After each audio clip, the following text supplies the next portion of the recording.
102 itu kan disebutkan jangan mati kecuali kamu dalam keadaan muslim ya Pak Ustadz. Ya. Itu berarti bukan takdir dari Allah ya Pak Ustadz. Apa mungkin seperti pilihan kita sendiri seperti itu ya Pak Ustadz? Baik. Allah tidak meminta pertanggungjawabannya kepada sesuatu yang tidak menjadi pilihan kita. Allah hanya meminta pertanggungjawabannya sesuatu yang menjadi pilihan kita. Kayak nih Bu, saya lahir sebagai laki-laki, bisa milih nggak? Bisa milih nggak? Nggak bisa. Allah nggak tanya, kenapa kamu sebagai laki-laki? Nggak ditanya itu, karena bukan pilihan kita. Saya lahir dari ibu saya, rahim ibu saya. Kenapa saya nggak milih lahir dari kandungnya Pak dari rahim yang lain? Dan Allah tidak tanya itu. Tapi yang ditanya, saya mau tanya Bu. Hari ini Ibu pilih ngaji nih Bu. Bisa nggak ngaji Bu? Bisa Pak Ustadz. Bisa kan? Nah itu akan ditanya, karena pilihan kita Bu. Waktu yang disediakan sama Allah, artinya Ibu milih ngaji, milih tidak ngaji, dikasih waktu yang sama kan? Dikasih kesempatan yang sama. Tapi Ibu milih ngaji, akan ada ganjarannya. Ibu milih nggak ngaji, ada juga ganjaran nanti. Semua pilihan kita ada konsekuensinya. Ya, begitupun dengan ketaatan. Bisa taat nggak Bu?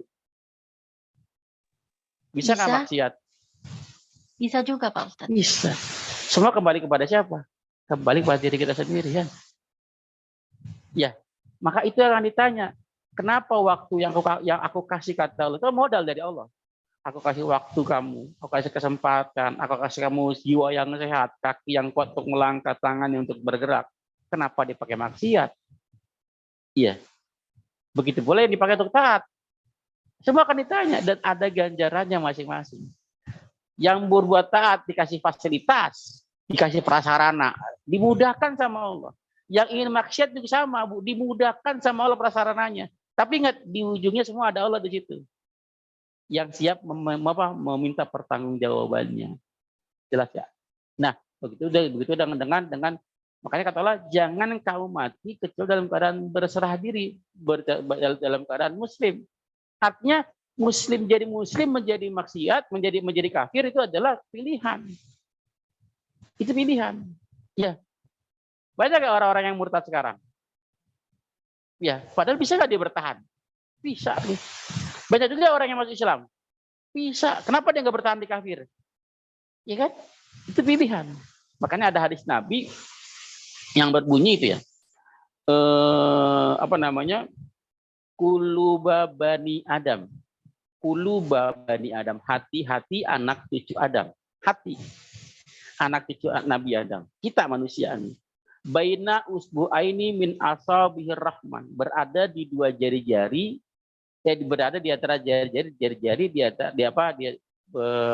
berada di dua jari-jari Allah yang Maha Rahman. Ya baina usbu'aini min asabihir rahman, dari jari-jari Allah yang Maha Rahman. Jangan dibayangin ya jari Allah kayak apa ya.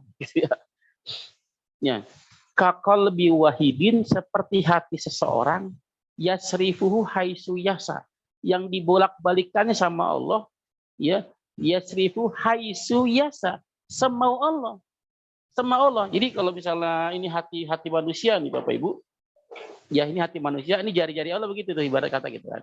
Dibolak-balik itu. Kadang iman, kadang taat, kadang iman, kadang taat. Paham ya? Paham ya? Artinya kita nggak punya kuasa tuh, kadang taat, kadang maksiat, ya kita nggak punya kuasa. Makanya tsumma qala Rasul sallallahu alaihi wasallam, lalu Rasul berdoa.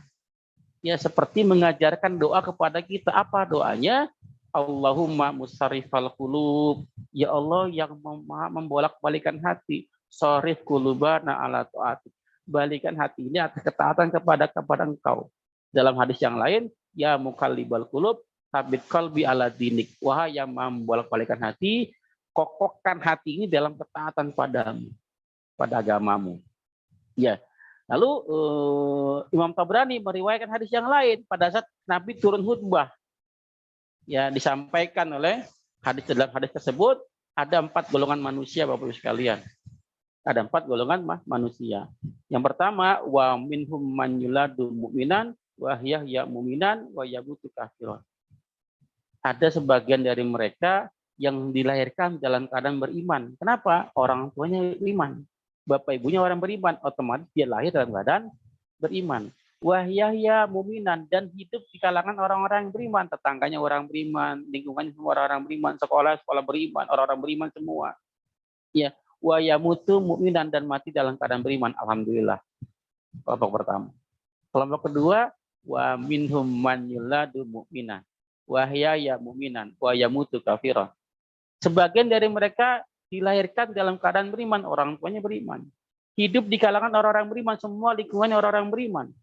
Lalu mati dalam keadaan kafir. Ada nggak? Murtad. Ada ya? Banyak. Banyak. Padahal awalnya iman, hidupnya beriman, mati dalam keadaan kafir. Lingkungannya orang-orang beriman padahal. Yang ketiga, kelompok ketiga, wa minhum man yuladu kafiran, wa yahya kafiran, wa yamutu kafiran. Kelompok ketiga. Yang kelompok keempat, wa minhum yuladu kafiran. Sebagian dari mereka dilahirkan dalam keadaan kafir, orang tuanya kafir. Ya, ibu bapaknya kafir, semua keturunan orang kafir. Wahaya kafiran, hidup di kalangan orang-orang kafir, tetangga kiri kanan, sekolah semua orang-orang kafir semua. Wayamutu mu'minan, ada nggak yang mati dalam keadaan beriman? Mu'alaf, banyak ya? Banyak. Maksudnya apa? Kita tidak pernah tahu akhir kita seperti apa. Kita tidak pernah tahu akhir kita seperti apa. Yang sekarang lagi pada iman, pertahankan iman kita. Jangan sedetik pun tergelincir. Kenapa? Godaannya luar biasa nih. Dari Yahudi lanatullah ada, dari setan jin ini ada bisikannya. Ya, dari Syiahnya ada, liberalnya ada. Untuk mereka menggiring kita kepada kekafiran ada. Ya, maka kalau saran saya berhenti, tutup medsos kalau boleh bisa ya. Tutup medsos, nggak usah lihat medsos lagi. Kita banyak berkeliaran di medsos tuh. Paham-paham yang sesat gitu kan. Akhirnya apa? Jadi kita nggak pernah tahu. Bisa jadi pada saat kita mati dalam keadaan kafir nggak tahu. Ya, maka yang punya iman sekarang gimana? Pertahankan. Pertama bersyukur dulu. Bersyukur ya Allah saya masih punya iman. Agar apa? Laisa kartum lazidanakum. Agar Allah tambah syukur tersebut. Bertambah lagi iman kita. Bersyukur lagi, bertambah lagi iman kita. Bersyukur lagi, bertambah lagi iman kita. Terus bertambah sampai mati. Ya.